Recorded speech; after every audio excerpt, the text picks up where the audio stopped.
Fastest way for an organization to grow is two things: sales and leadership.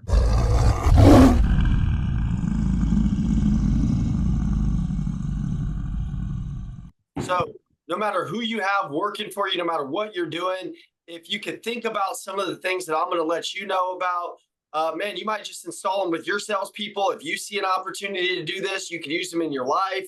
I mean, man, I just know some of the stuff that I have right here is going to change your life, and it really will help you in your career, and it'll help the people that are working for you 100%. Perfect. We're excited to hear it. Awesome, guys. All right. So real quick, I'll just introduce myself and tell you who I am real quick. My name's Ian. I'm Andy's right-hand guy. I was in car sales since I was 18. I'm 34 now. For about 8 years, 8.5 years, I was number one in the world for Nissan. I just came from the city. My mom was in the military. I watched my mom show up, and she had this relentless work ethic, this relentless pursuit. I didn't have a dad. We put a cinder block in front of the door to protect from like people coming in our house, right? We lived in the hood, man. We didn't have my mom may have not have had a lot, but my mom had this work ethic, this grind, this go-getter.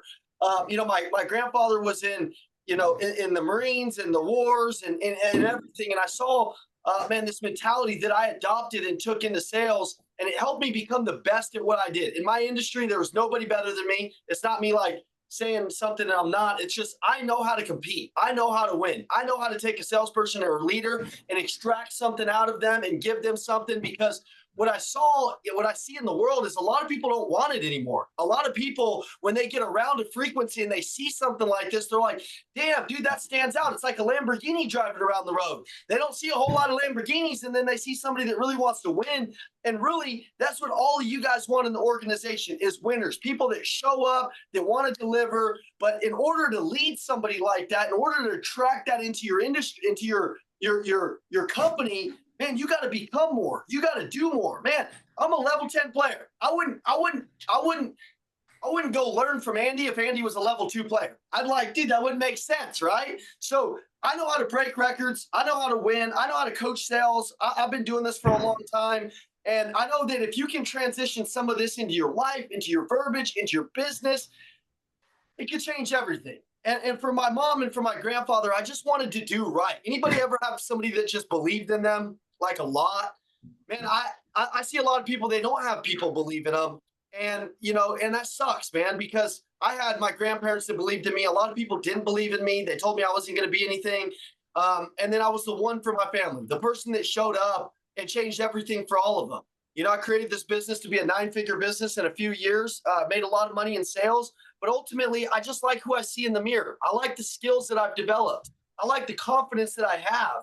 And a lot of people, I know that they struggle in those arenas. So, hey guys, it's the Macklin Twins. Thank you for watching. If you need anything at all, go ahead and reach out to us, 480-780-2203. Just send us a text with what you need and we got your back. And in the description, you have a free vault of personal development, sales training, and mindset training. You can join us. It's free mentorship. Click the link. Let's go. We'll see you on the other side. I'm going to give you some help in that, but my goal is just to inspire you to look at your sales process, to inspire you to look at yourself, to inspire you to say, man, like there's another level within inside of me. And I love that. I think winners, they look in the mirror and they're like, hey, I'm going to take some of that. People that don't have that mentality, they may think my energy's a little too much. And that's cool, man. I know my energy is too much. Losing was too much for me. Not being the one for my family was too much for me. My business struggling was too much for me. So I run at a very hot 110 pace, So if I talk too fast, you might just be listening too slow. You might have to listen a little quicker. But I'm going to go through some things in the sales process that we've done that we know that if you're taking notes on or you're writing some things down, man, I would love for you to install in your process because it changed everything for us very quick. So number one, this is how we operate in the Elliott Group. Outcare everybody. We're going to outcare our competition. Literally, if I'm with a prospect, if I'm with somebody, if they're doing business with me, if they're a vendor, if they're a friend, if they come in our business, dude, if you guys ever come to the Lions Den, you will never, ever be able to get the feeling that you feel when you're here in any other company in the world. You know why? Because we've designed it that way. We designed it like Disneyland. When you come in, you walk out different. If every business took a little bit of that and made people feel special where they were at, whether it's their employees, it's their friends, it's their teammates, it's their coworkers, everybody in the world wants to feel significant and important. Leadership tip, significant and important. Customers, significant, important. Most salespeople just want to prove how smart they are. They don't want to prove how the customer is significant and important. Dude, I sold the most cars in the world. I don't know how to change oil. I don't know how to change tires. I didn't know product knowledge, but you know what I knew how to do? I know how to make a friend. I know how to make Johan feel like he's $1 billion. I know how to be memorable. I know how to make sure that he never forgets me in anything that he does. And I think that that's important. Man, I watched my mom go buy a car from this guy. His name was Lamont in Denver, Colorado. He changed my life as a car salesman. I was 9 years old. I was just this little skinny kid with this big ass head, man. I had the same head that I have now. And I was just little, but I had a huge head. And I remember my mom worked really hard to get this car, really hard to be able to get this vehicle. And I remember Lamont was like famous in our town for what he did. Man, he had appointments everywhere. He walked like he owned the business. I thought he owned the business as a little kid. And I remember it looked like he had a busy day and people asking for him. And he kept saying, hey, while I'm with her, I'm with her. I'll help you in a couple hours. You're just going to have to take a seat there. Listen, I'm going to deliver for you. But I watched Lamont take this car over to my brother's practice. My brother's playing a football practice up the street from where we're at. And he took the time to literally drive that car over to my brother. And all my friends came out. We all got excited. Then we're selling my mom. We're like, oh my God. I don't even think my mom could afford that car. But this guy was so good at making our families feel important. Do you guys make all the decision makers feel important in the deals that you guys are closing, or you just make the person you think is the decision maker closing? Here's what I do. If you're the decision maker, I'm going to make your secretary feel important. I'm going to make your secretary's kids feel important. I'm going to make the janitor in your building feel important. I'm going to make everybody around you feel important. Because that's what a master closer does. That's what a person that really cares about making everybody feel significant and important does. Well, we get back and we buy that car, and I never forgot that guy, the way he made my family feel. So much so that I became a car salesman because of the way he made my family feel. Isn't that crazy? What if we had more experiences like that in the world? What if every time somebody encountered you in 7-Eleven or wherever you're going at a resort, they said, my God, man, I want to be like Kenny. Oh my God, Kenny, what do you do? What do you do, man? You just seem so in love with what you do. Instead, we're in a world that just has a lot of cold eyes. We're in a world where a lot of men have just given up. Like, man, my ancestors had to, they were Vikings. They had to go across the freaking Atlantic. They had to almost die. They had to do all of this crazy stuff. And we're over here like, I don't like how my boss treats me today. Dude, shut up. Come on, man. Where do we come from? This world is not even hard to operate in. You know why? Because most people don't want to win. Most people don't want to be examples. Most people don't want to give it their all. Most people want to do just enough to get by and then act like they're doing more. I'm like, dude, come on, man. I'll smoke you. Winners beat losers and legends beat winners. I'm after being a legend, and I want to be the best in my family. I'm after being an example for my family and not just somebody in my family. There was a lot of somebodies in my family that nobody remembers 2 generations from now. I'm not after that. I'm after, looking in the mirror and being like, damn, dude, you are psycho, man. You really give it your all. And a lot of days I feel that way, but if you guys are winners, most days you don't feel like you're doing enough. Isn't it funny? The people that don't have this mentality, they're like, man, they're not doing anything and they think they're doing too much. And the winners are doing a lot, but they think they're doing too little. Hey, that's good. If you're a winner, if you relate to that. So I want to go to onboarding a customer. I think that's really important. I want to go to onboarding anybody in your building of what we talked about. The welcome. What does the welcome look like in your building? What does the welcome look like on the phone? What does the welcome look like in your first impression of this call? What does your welcome look like the first time you contact this prospective client? We have a girl here. Her name is Selena, and she does a lot of outbound business to business. And she goes and looks somebody up. She calls her secretary. She gets to know them. She gets to know that person. When she gets on a Zoom call, she's not talking about, hey, what's the weather look like today over there where you're at? How is it? You know what she's like? She's like, hey, Curtis, I saw that you guys had this big win at your company. That's amazing. I saw that you guys raised all this money to build this new facility. How's that going? They're like, oh, you've done some research on me. You know me. The first step to any sale, there's two really. They go hand in hand. Everybody thinks it's the meet and greet, the fact find qualified. Listen, it's preparation. Preparation on your prospect. It's attitude. What's your attitude look like, man? Having a good attitude is the number one skill that you can have in life that will raise the value of who you are internally, externally, into the entire world. And it will change your family's life. I don't know about you guys, but I got kids. If I'm coaching my kid, I care about one thing. I don't care if he wins or loses the football game. You know what I care about? I care about, does he have the attitude? I care about, what does his attitude look like? What's his passion look like? What's his intensity look like? Does he really want to get after it? You can tell in people's actions. But onboarding, in your onboarding, if you're not even a salesperson, do you take part in this onboarding? Are you even a part of that?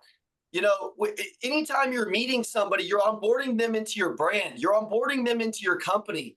And a lot of companies miss this. Have you guys ever gone anywhere into a restaurant or something and you feel really special when you go to that restaurant?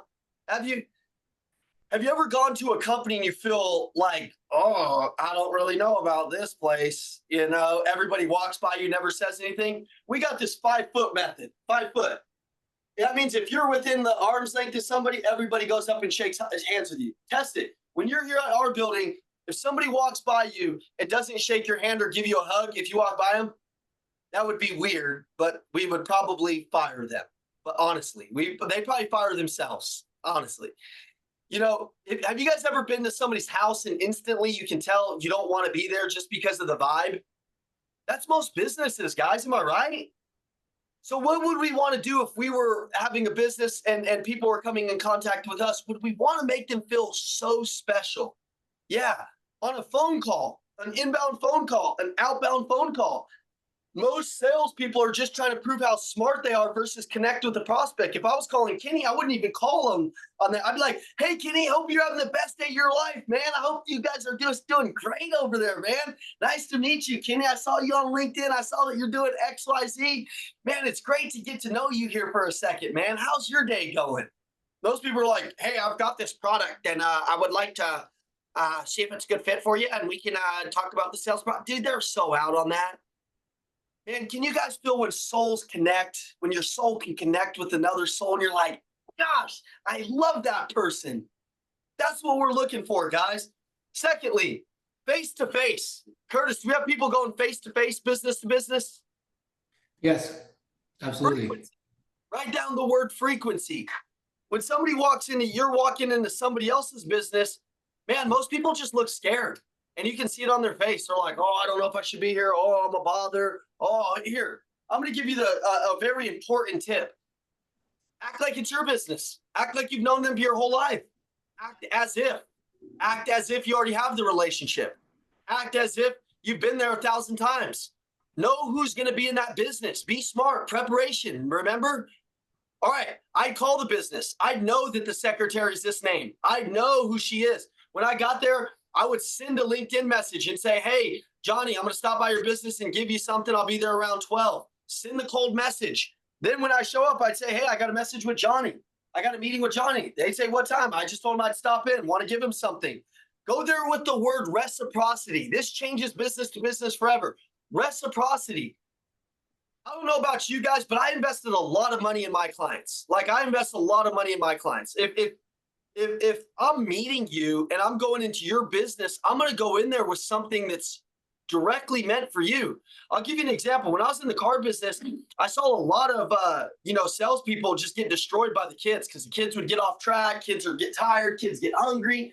Man, I bring the kids over. I'm trying to implant a thought in your brain. I bring the kids over and give them Hot Wheels. I have these Hot Wheels all over the wall. And I'd be like, hey, here's a Hot Wheel for you.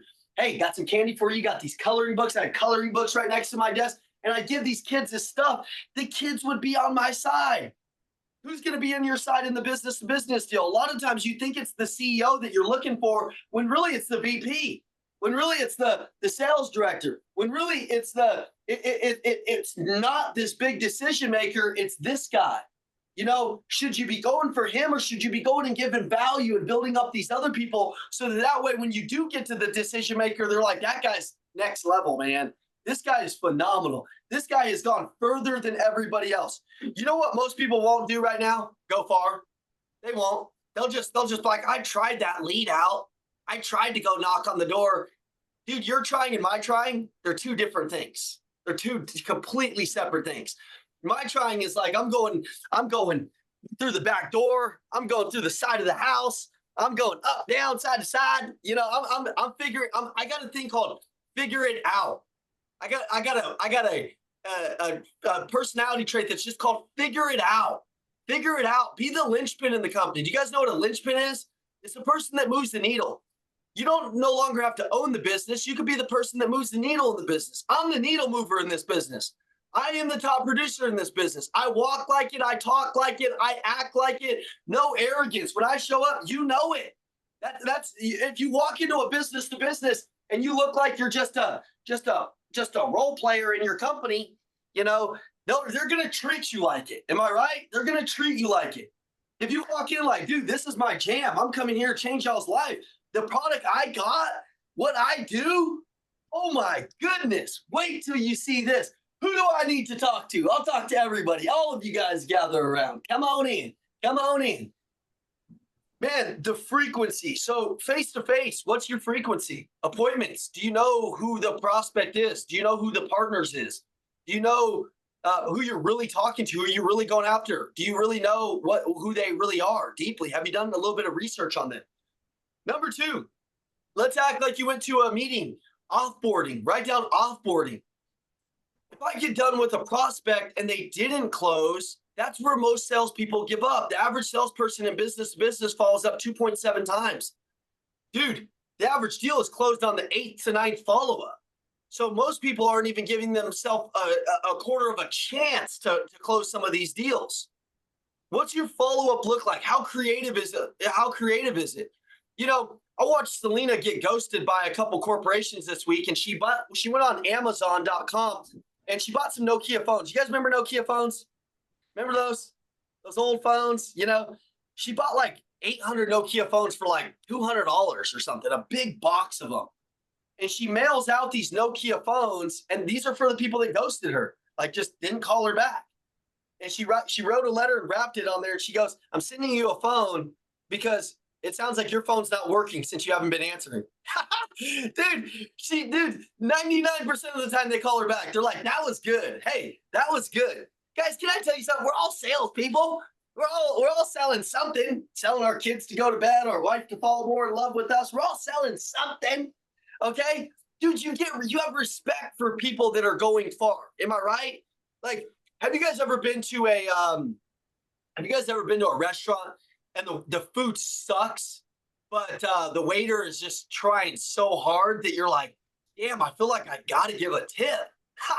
Right? You're like, man, that food sucks, but man, this guy's good, and you end up giving a tip. Okay, your food could suck, but if your follow-up's good, your sales, you could suck at selling, but if your frequency is good, your attitude is good, it'll outweigh your skill every time. Your attitude, if it is impeccable, your frequency is good, and your follow-up is great, you could be the number one salesperson in any organization. You could flat out not even be able to talk. But if you could do those things and try harder than everybody else, try hard is the cure to everything. The magic that you're looking for is in the work that you don't want to do. It is. The work that we don't want to do is what will grow your position in the company. It's what will make you the linchpin. It's what will make you hit that next level of your life.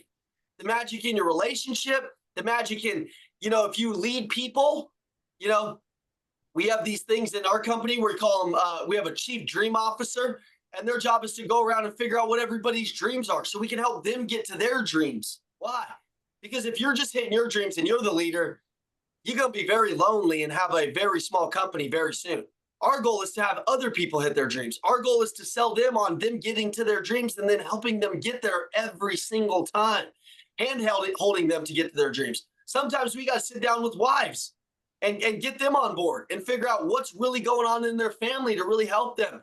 That takes a lot of work, man. But that's the work that most people don't want to do. And that's why I don't build cultures that are insane, that are examples. So offboarding, if I ever left an appointment, I would figure out, maybe I was in this guy's office and I noticed that, he liked Kobe Bryant or he liked this. I would get creative enough and use this self-awareness that I've got, this freakish self-awareness. I talk to you, I'm deciding who you are, what you like, and I'm like, man, he would love this. I go on and get you something. I go on and do something for you. When I was in the car business, when I started out, I didn't have a lot of money. And I used this little thing that changed my life. And it was called my heart. But I would go in every person that I didn't close, which was a lot of them because I was a sucky salesperson when I started. We all sucked until we don't. I would go inside and I'd say, hey, hold on a second. They're getting ready to leave. And I'd walk out and I'd write them a card. And let's say Johan had kids. I didn't have a dad. I'm just telling you. And Johan was with his kids in the dealership. I'd write Johan a card and I'd say, hey man, I saw how you are with your kids. Really inspiring to me. I didn't have a dad growing up. So to watch what kind of dad you are, it truly means a lot to me. I'm taking notes because I want to be a dad like you one day, a great dad like you one day. Thank you for being an example. I hope that I can earn your business one day. And I appreciate your time. And I would say something that wasn't a BS compliment because that's how I actually feel. And I was good at not just speaking with my mouth, but speaking with my heart. My actions were with my heart. And so if I said that to him and that really mattered to him, as Johan went around and looked at Subarus and cars and he got all these dummies that were like, let me teach you the product knowledge. Let me teach you all this stuff. And didn't care about his family, didn't give his kids coloring books, didn't sit them down, didn't have a frequency, didn't have energy, didn't like what they did. Man, I'm over here operating out of my purpose. I'm over here so fired up to serve him. I'm over here writing him notes. I'm over here giving him thank you cards, and I haven't even closed a deal. You know how many car sales people think like that? None. That's why I dominated them. It was not hard to beat losers. It was not hard to beat even the winners because the winners didn't do this all the time because they really didn't care. Man, my mom, when she spent that hard-earned money with that guy, I knew how hard my mom had to work to part ways with that money. My mom had some severe injuries when she was in the military. Severe injuries. Almost lost her leg, broke her back. She had 3 kids. We weren't easy. I'm a twin, so there's 2 of us. When people spend money with me, I don't take it lightly, man. I really want them to win. I really want them to get what they want out of something. When I have a customer and they buy something, I really want to make sure that they get their money's worth out of it. So much where I'll continue to deliver till whenever. If you guys have a customer that's bought from you, what's your follow-up look like? What's your follow-up look like when they buy? What's your follow-up look like when they don't? What's your team's follow-up look like? If you deal with vendors, I see people treat vendors like crap. I treat vendors better. I treat vendors like my own family because they got customers. Everybody's a potential customer and a potential relationship. Money only gets exchanged hands when problems get solved, and it only exchanges hands from relationships. So I'm after creating relationships, becoming a relationship master. Okay? Follow-up. We talked about that. Creativity. What's your creativity in that follow-up look like? Let's go to closing. Closing. A lot of people want a word track for closing. We don't really write word tracks for closing. You know why? Because the close is you. The close is how you onboarded them. The close is how you offboarded them. The close is how you handled objections. Did you handle them like a robot?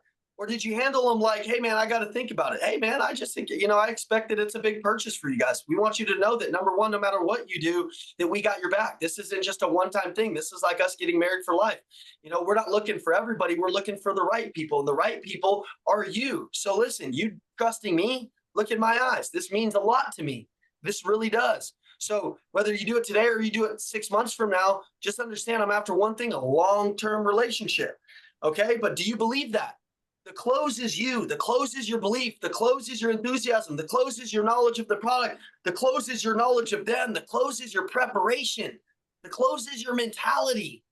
At the LE Group, we talk a lot about mentality because you can tell the people who have that edge. You can tell the people that are working on their mentality. I can see it in your eyes. I can see if you're progressing. Have you guys ever like hit another level of your life and you worked really hard for like the gym or something, and then you're getting progression and you're like, yes, yes, and you just felt alive, like a truly alive? I see a lot of people that they're not really living, and you can really tell they're not really hitting a next level. And I think it's very dangerous for humans. I think it creates an internal conflict when you're hitting another level of your mentality of your life. People can see it in your eyes, they can feel it. And if you're in sales, it's super important because what is closing? Closing is the transfer of emotion, but you have to be able to have that emotion. You can't give something you don't have. Leadership is closing. You can't tell somebody something to do that you're not really doing. They can sense it. They can feel it. They can sense your buy-in. They can feel your buy-in. They can see it. They can see the progression in you. They can feel it. They can feel it. It's a feeling. Objections. What are your top 5 objections for your salespeople? You know, what are some objections you deal with, Curtis? Tell me a couple. Well, there's a lot of times it's because customers' work is low, so we're selling them a machine that they need for in their production process. But if their sales are lower, that's one of the ones. Often it's just I'll think about it. If sales are lower, but this could increase their sales, but it's a significant investment up front. Yeah, that would be one. Yeah. Okay. So, I mean, how do we handle that, guys? I know how most people handle it. Well, let me just tell you, I'd say, listen, man, listen. Number one, I know that I'd paint pictures and tell stories. That's the number one thing that we're really good at Thellia Group. I'd say, listen, I know what it's like to be a business owner. I know what it's like to be a leader. I know what it's like to have your back against the wall and want to have this big business, but it's going to cost you more than you want to pay to get that life. Most businesses start out, they got this idea of what a business is, and then they get smacked in the face with all these investments. Sir, I totally understand where you're coming from. I know what you're going through. But in order to have that next level of your business, you're going to need this to be able to get this. If you don't have this, you can't get this. So would the juice be worth the squeeze to buckle down in some other departments of your business to be able to get this that's going to provide what your dream is, which is having a very great, indestructible business? Or do you want to just continue to do what you're doing? Like, what is it that you want? What are your dreams? I know that most businesses' dreams are to make a lot of money and to affect their employees' lives and make everybody, make more. Is that what you're after? Yeah, that takes a little bit of courage. I see a lot of salespeople, they don't have courage to ask the hard questions. They say, oh, man, I don't know if I'm prepared to make that investment. You're like, why not, man? Let me talk to you a little bit about our product. I'm like, dude, let me talk to you about your life. Let me give you a little bit of my courage. Let me tell you a little bit about business. I know that it's hard. Guys, relate with them. Put yourself in their shoes. Have you ever made investments in something, you were thinking about and you're like, man, that's a hard investment for me to make and it paid off? What if you didn't make that investment? There's an invisible life that you're going to live. The invisible life is you get the business that you want, or the invisible life is you don't and you stay the same. Imagine just your revenue staying the same. Imagine if next year is the same as this year. Is that going to be what you're looking for, Curtis? I doubt it. That would probably kill you, right? Like you would probably be super depressed. Let's go ahead and do something big. And by the way, Curtis, I'm going to be with you every step of the way here. Stay out of the way. See, a lot of people, man, they're just caught up in car sales, the tire size. They were caught up in, let me tell you about the engine. Dude, it's a Nissan Rogue. Nobody gives a crap about the engine. You know what they care about? What is it going to do for them? I'd get 580 credit scores and people would be talking about the payment and this. I'd be talking about, hey, listen, instead of focusing on what the car payment is, let's focus on what your credit's going to be once you pay this car over a year. Do you want to get a bigger house? Yes. Okay, so if you want to get a bigger house, you have to start with a car, and this car is the vehicle that's going to take you to getting the jet ski. It's going to take you to getting the bigger house. It's the vehicle that's going to take your credit over here. But if you're just focused on what the car is going to do for you today, then you're never going to be able to get over here and get what you really truly want in the future. Does that make sense? They're like, I've never thought about it that way. I'm like, I know, because my job is to paint pictures and tell stories and to be different. I don't want to talk like everybody else. I know that my passion's a little bit different than everybody else. I know that I care about my customers a little different than everybody else. But if you can't articulate that to your employees, to your customers, to your friends, to your wife, to everybody else around you. If you can't articulate these things, you got to get good at it, guys. Like you got to practice it. You got to practice it. It's not just a skill that you just get right away. It's like, hey, let me put on a lens of different thinking. Everybody's saying this, I'm going to go this way. Everybody's saying this, I'm going to train on, if you watch any of Andy Elliott's videos on YouTube, he's telling a story. He just is painting pictures and telling stories all day long. So you could capture 4 or 5 of those stories and put them into anything that you're doing. So closing, painting pictures, telling stories, belief, you got to audit that. You got to audit your enthusiasm. You got to audit your knowledge of your product, of your customer, of who's buying your product. I ask a lot of people, I say, who spent the most money in your company? Like your customers. And they kind of know, they kind of don't know. I'm like, what's the typical demographic of what this person looks like? How do they, what their age ranges are? If you got some more data on who your prospects are, then you really know who you're trying to attract. And I want to go to social media real quick. How many of you guys do social media? You got to use social media. You can attract your ideal employees. You can attract your ideal clients. I'm going to give you guys a sales tip that you can teach your salespeople, or if you're a salesperson on here, that will change your life for sure. It's something that I've taught in every business, and it's guaranteed to work every time. Who do you guys hang out with? Probably people that have similar interests to you. Would you guys agree? Like, Johan, if you go fishing, do your friends typically like to go fishing? Probably. You're probably not hanging out with a bunch of people that don't like to, but typically you do. So 10 years ago, 12 years ago in the car business, I thought, man, on social media, you're typically friends with people that do some of the similar things to you. Like I go to these groups for VPs of sales, and it's a lot of these guys that do what I do. And like we're friends on Facebook. And since they're going through similar struggles than me, I'm typically hanging out with them, right? I hang out with people in my company. That's true. But I also hang out with a lot of people that are kind of doing what I'm doing. Like it's kind of how the world works. So your ideal customers, they're probably hanging out with your ideal prospects, right? It's kind of like common sense. So if you're selling them, it would only make sense that you tag them on Facebook, that you tag them on LinkedIn, and you rent their audience. You can get in front of all of their friends and all of their family with a simple post. And here's what it could go like. If Curtis was my prospect and I was doing business with Curtis or Peter, I'd say, hey, just want to thank Peter.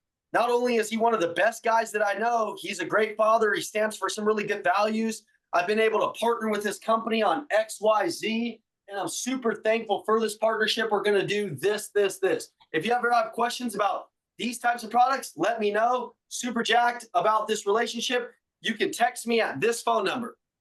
Guys, you can create leads. Now I tag him on Facebook, and then here's where I can go next level with this strategy. If I had a salesperson, I would teach this to every salesperson.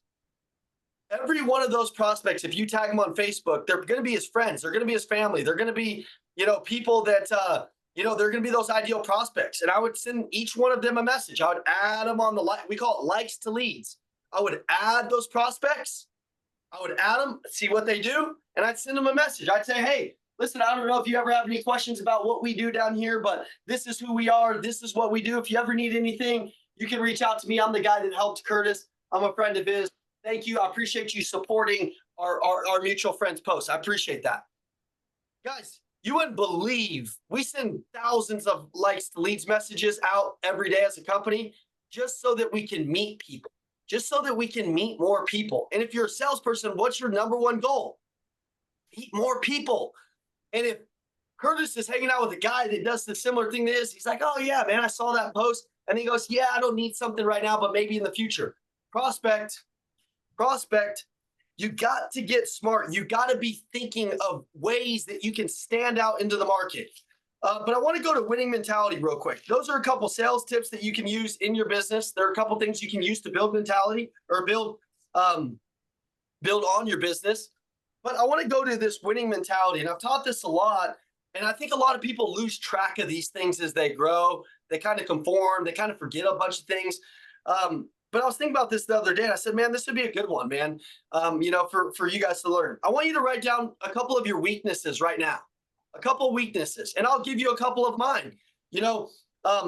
like right now, man, I know that time blocking is one of mine. So I have Melanie, she's my assistant. She keeps me on a very strict schedule. So much so that I eat for certain minutes of the day and she sits there and waits till I'm done eating. And I told her not to do that like 10 times, but she said, you told me that when we first went through this, that you wanted me to, so I'm like, I'm not taking no for an answer. If you can get more focused on your time, what's the number one thing people don't have right now? It's not time. That's not the most valuable thing.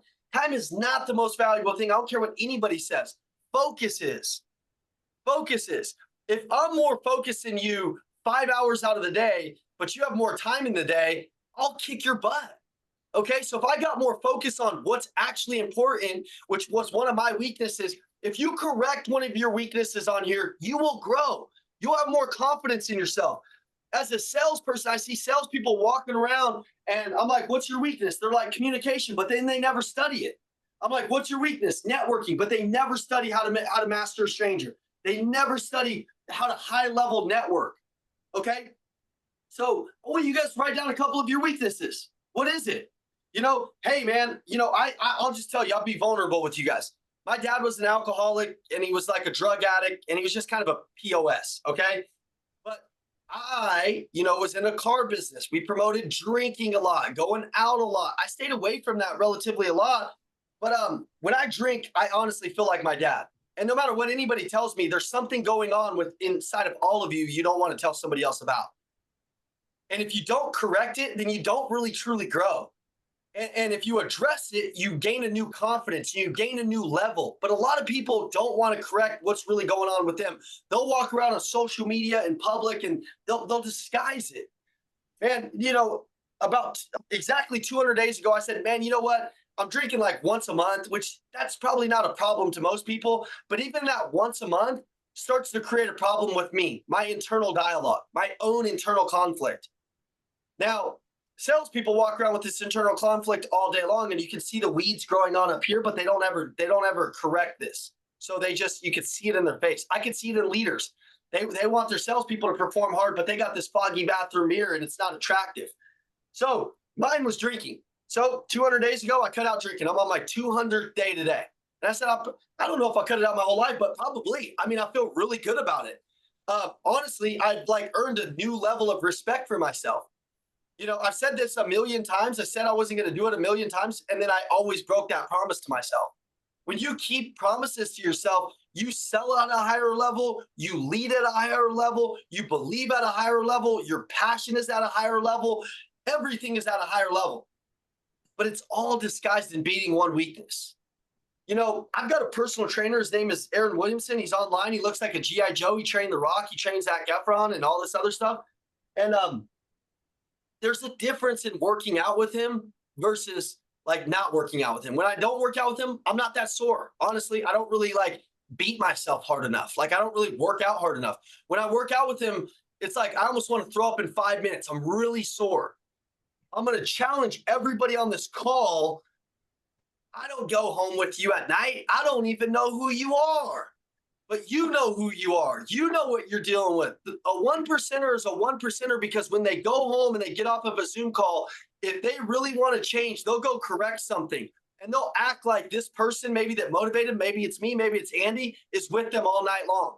And when they go to snack in the kitchen and they know they shouldn't be, or they'll go to drink or do this or whatever it is, whatever is your weakness. We all got one. Man, if they correct that, man, I've seen the craziest stories. And they're like, Ian, it was just this one thing, not smoking, marijuana. And I'm like, wow, that lit everything on. Welcome all experiences to change. Welcome all experiences because you never know when it lights everything up. You never know when one experience lights everything up and your whole life changes and you go to this new height. I think a lot of people, because of their age or something, they think that they've capped themselves out. They've stopped dreaming. They've stopped believing. Does anybody know who Lionel Messi is? Is that how you say his name? Lionel Messi? He's like the best soccer player in the world. I don't even watch soccer, but I watched a story on him. And when he was a little kid, he was littler than everybody. He didn't have as much talent as everybody.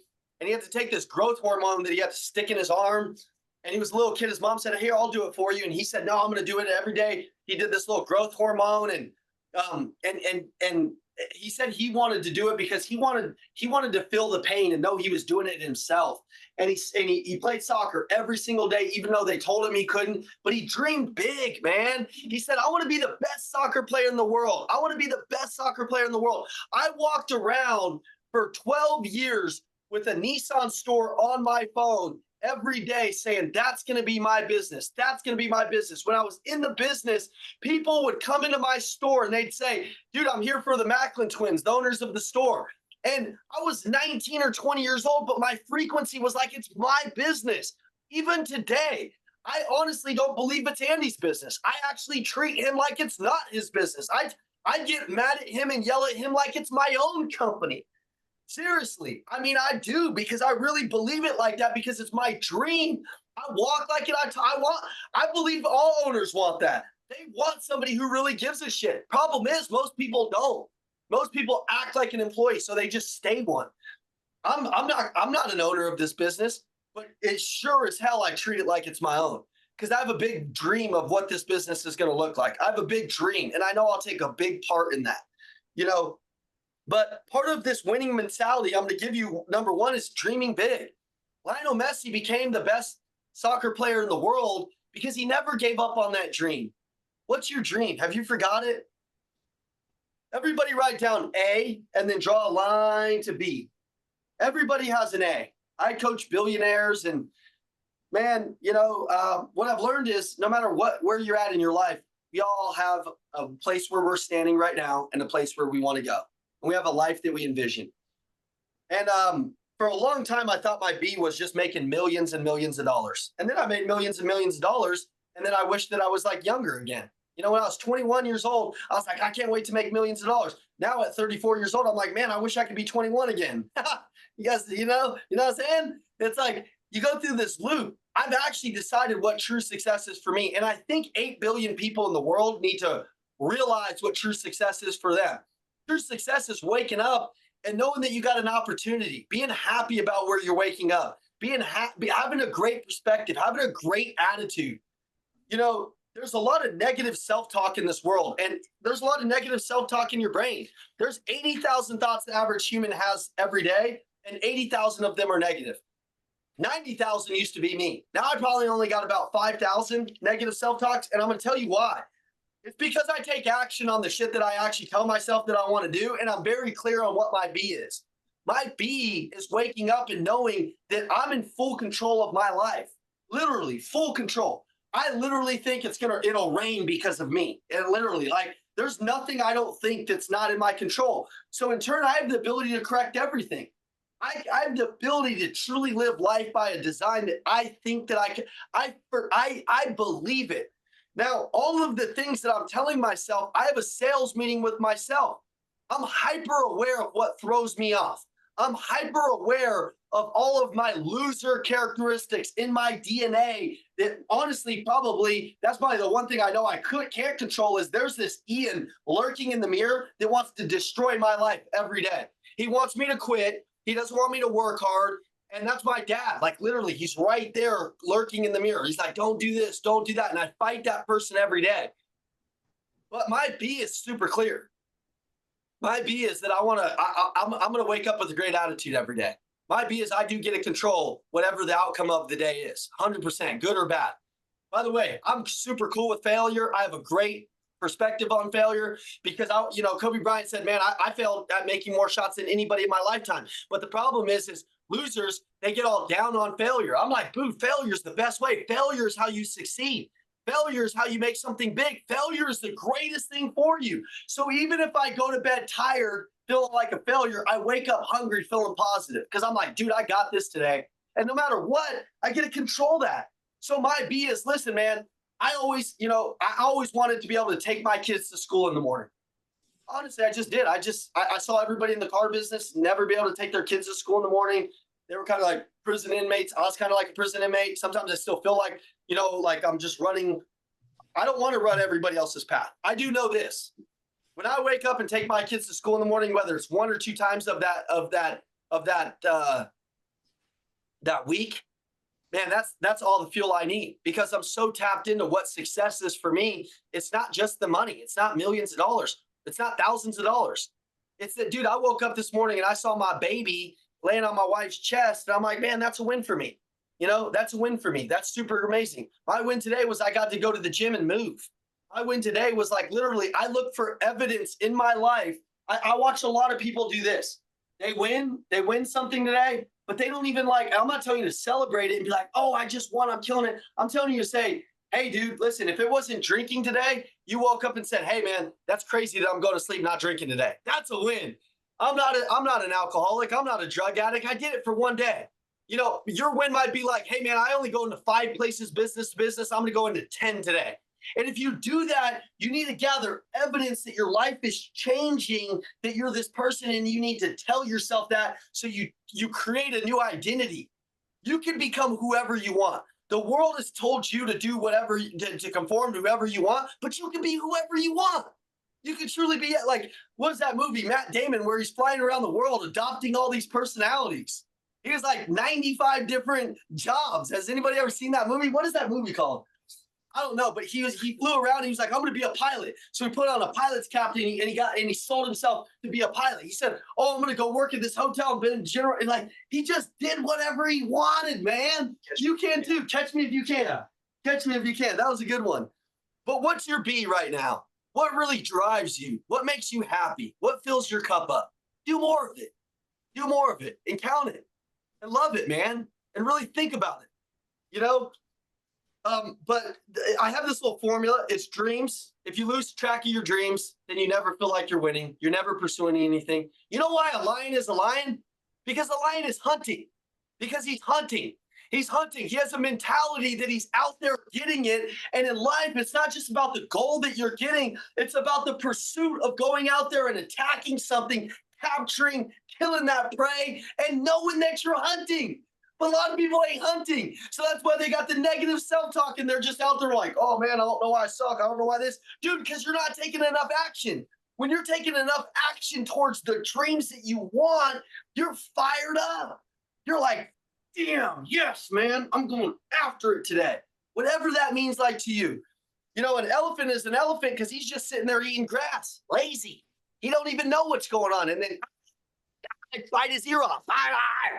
I bite his ear off, but dreams, I see a lot of people, number 2, they avoid failure. I lean into failure. I really have a great relationship with failure. I kind of love failure. I know it's part of it. If God wanted to make a strong human, wouldn't he have to put him through hard things, hard times? Yeah. So you're supposed to go through hard things. But I see a lot of people in avoid failure. I put this on the side. I put play to win. A lot of people are just playing to play. They're just playing not to lose. I'm playing to dominate, man. I don't play to play, man. I play to be the best. I'm just telling you, I play to be the absolute best, man. And I got a 6-year-old and a 2-month-old. I know they're gonna know that their dad plays to win. I know that when I walk into school, all the other kids know me. They walk up and they're like, "Oh, you're that guy! Oh my God, yeah!" Like. And I see some dads just walking through, just kind of taking part. And, they just look like they're in their head. They're not even enjoying life, man. They're just taking part. They're just taking part. That's most people when they walk into a business and business to sell. They're just taking part. I'm taking over. I'm here, man. This is my deal. Number 3, this is the winning mindset. This is the foundation of the house. No matter what, if you got everything you wanted in life, but you weren't fulfilled and you didn't know what your B was and you didn't have a goal and you didn't have a strong mentality and you weren't building yourself, well, then you really wouldn't have anything. You really wouldn't have anything. So is mindset the most important thing to build in your life? Yeah. No matter what you do, you could believe me or not believe me on the sales stuff. But man, if you're not pushing yourself to be a better human, then I just wouldn't know why. Like, I wouldn't even understand that. Number 4, part of this, emotional mastery. I see a lot of people that, man, they're so spun out by people, there's 50 people that can wreck their world. Dude, nobody can wreck my world. Nobody. Not my wife, not my kids, not anything. I'm just telling you, man, you can't pull the carpet outside of my day. You can't yank the carpet out from underneath me because I do feel like I'm in control of me. I do feel like I do feel like I am in control of myself. Your number one job is to be in control of your own mind. Your number one job is to be in control of your own self. And a lot of people will be like, "Oh man, Johnny said something to me." I'm like, I don't even know what that means. I don't even know what that, I don't know what that means. My number one job is emotional mastery of myself. And if I can be in control of myself, I can lead others really well. If I can be in control of myself, I can lead my family really well. If I can be in control of myself, I can lead my customers really well. So that's a big part of it. We got three more. Powerful tool. Austin, I almost fired Austin. I got to tell you guys, you guys know Austin? Austin right over here. Austin met Curtis, and knew Curtis. Hey, Austin was a top performer. Actually, I just shared this on Twin Tuesday. You should go back and watch that Twin Tuesday. I was making a lot of fun of you to like thousands of people. I'm used to. And then I was telling people this story, and there was like 700 comments in the chat. I've never even had that many comments in the chat. And so like you inspired people with your change. But we gave Austin a reward, and it's the most important award in our company history. It's called the Total Recreation Award. Austin listened to my Zoom calls, became a product of our training, went and broke every record where he was at. He's a total killer. His dad was like, Austin, like he looked up to his dad his whole life. Then his dad was looking up to him, and he thought that that was the coolest thing. Gives me goosebumps, dude. Literally, see those goosebumps? For real goosebumps. And because I know how much he cared about his dad, cares about his dad, and his dad said this, but then Austin got here and he became the new guy. He walked around like he was new. He stopped training. He stopped growing. He wasn't fun to be around. Every time I seen him, I walked the other way. I was like, oh man, it's Austin. I didn't even want to be with I was stressed all the time. Everybody in the company was talking shit about him. And I'm not a shit talker, but I was talking shit about him. I was just like, dude, God, man, I don't know what happened, man. But I walked in Andy's office one day. I said, dude, honestly, man, I love Austin, but I think it might be better. We might have to just get rid of him, dude. We honestly don't even fire people. I'm like, we got to fire Austin. Like, I believe it. Andy's like, well, number one, you got to look at yourself. You're probably the bad leader. And I was like, yeah, you're right. But I don't know what else to do. And then he's like, just give it some more. Like, do something different. Me and Austin went to a dealer training. I invited him out to a business. And I was listening to this Tony Robbins thing that's part of number 4 that I'm going to give you. And it was this powerful self-talk. And Austin forgot what it was like to fall in love with learning. He forgot what it was like to stay plugged into this training. And honestly, he started having this self-talk. Austin was walking around in this in the Lions Den, and he just made a decision. Let me tell you guys, a decision, a change is instant. Results take time. You can change today, whatever that means to you, but then results just take a little bit of time. Austin would turn on his headphones, and he heard Tony Robbins say this in my car. And then I started getting closer to Austin. I started seeing that he did want it, but he started actually taking training again and developing. And when you develop, this progression just makes you stand out immediately. But you would walk around, and I want you to write this down, but it was self-talk. He was having 80,000 negative thoughts. He was 80,000 for 80,000. If there's 80,000 thoughts, he was having 80,000 of them. And then he reduced it to like 3,000 or 4,000. And he was walking around, and he was selling himself. He'd be like, I am the best. I am a leader. He would tell himself, I am a great human. And he would be yelling this, and everybody would be looking at him like a weirdo. But I do that every day. I still do it. If you follow me on Instagram, it's official Macklin Twins. You see me doing that with my kids on my trampoline every morning. I'm like yelling, I am this. Actually, on my hand, it says, I am him. Every day I have a new I am. I am a legend. I am this. And I tell myself these things so I don't forget who I am. Because I see a lot of people who forget who they are, and I have to constantly coach myself so I don't forget. Austin reminded himself of this, and every day he would do it. And if he caught himself literally doing these negative things during the day, he would turn on the Tony Robbins thing, and he would change his physiology. If you change your physiology, which means like you start moving, you start getting up, you adjust. Most of your emotion is tied to your physiology. So if you start adjusting the way you do some push-ups in the day, it's hard for you to be negative, man. Do 20 push-ups and start yelling some of this self-talk and get on Tony Robbins self-talk YouTube. Your whole life would change. Number 5, Austin started making big moves. He stopped acting small. He started making big moves, big, bold moves. When was the last time you made a big move? Not like and it doesn't matter if you're in this company, like if you don't own this company, like a big move, like a big thing in your life, a big thing in your department, a big life-changing thing for the company. Some of you know what to do, but you don't do what you know. Or you're sitting on a big move for this company, and we need you to present it, do it, back it. The person that will make a move and also stick with what they say is the person that changes, that people respect the most. People respected Austin because he changed.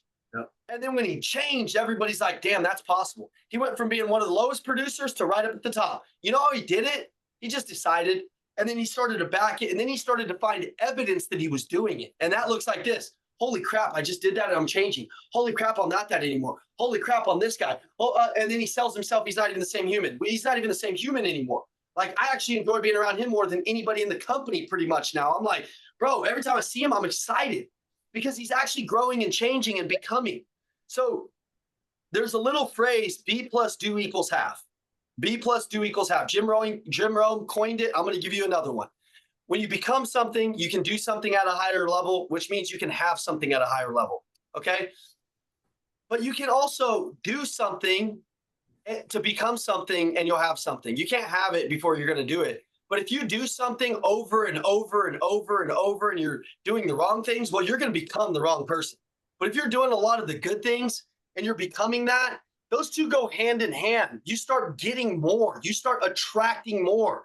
You start attracting better employees. You start attracting better customers. You start attracting a lot of this stuff.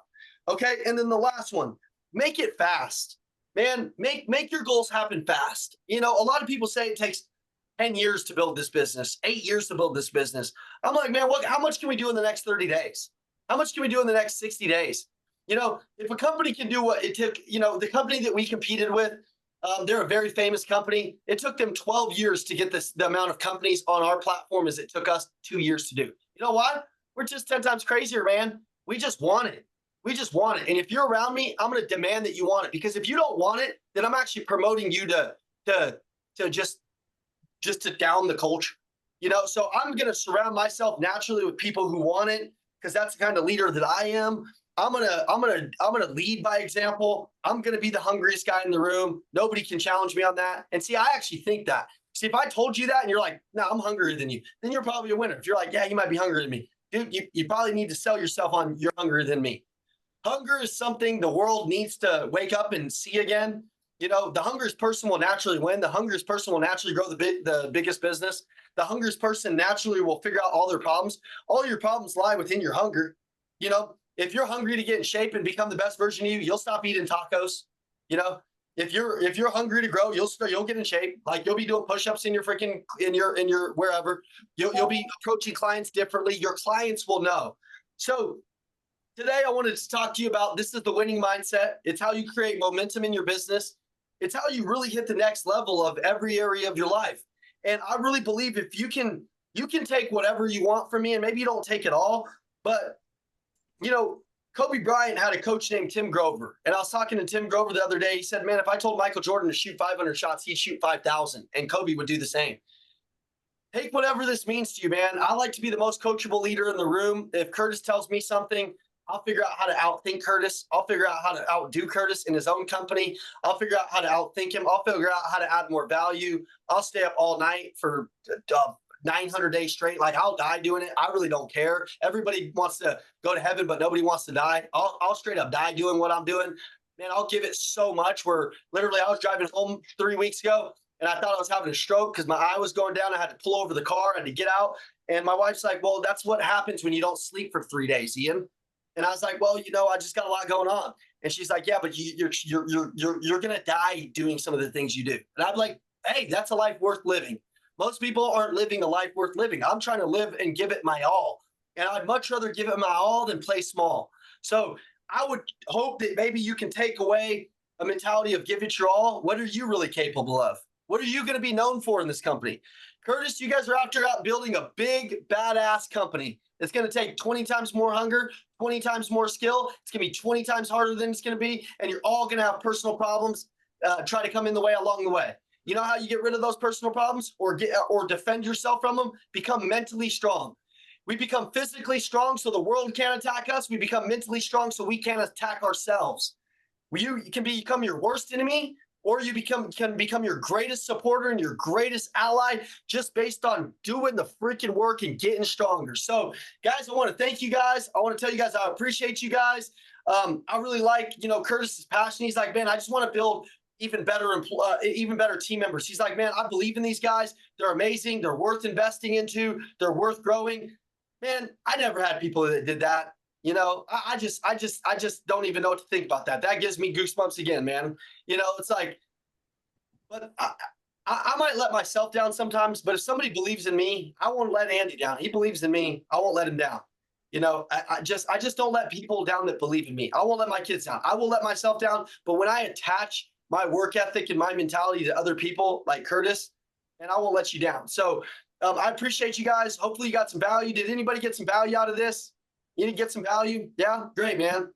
You know, go after it, man. What's your eyes look like? You ready to go out there and kill it? Go kill it. Go after it. And if you need anything for me, you know, I'll just tell you my phone number. You can always call me. If you ever need anything, you need a pep talk in the middle of the day, you need me to throw I got some underdog energy flowing through my veins. If you need some of that, you know, I kind of just naturally have that, but it's 720-227-6863. Again, it's 720-227-6863. I'll do anything for you guys. Go out there and be great. The world needs it. Our families need it. And we need it most of all too. Thank you guys. Thank you. Thank you.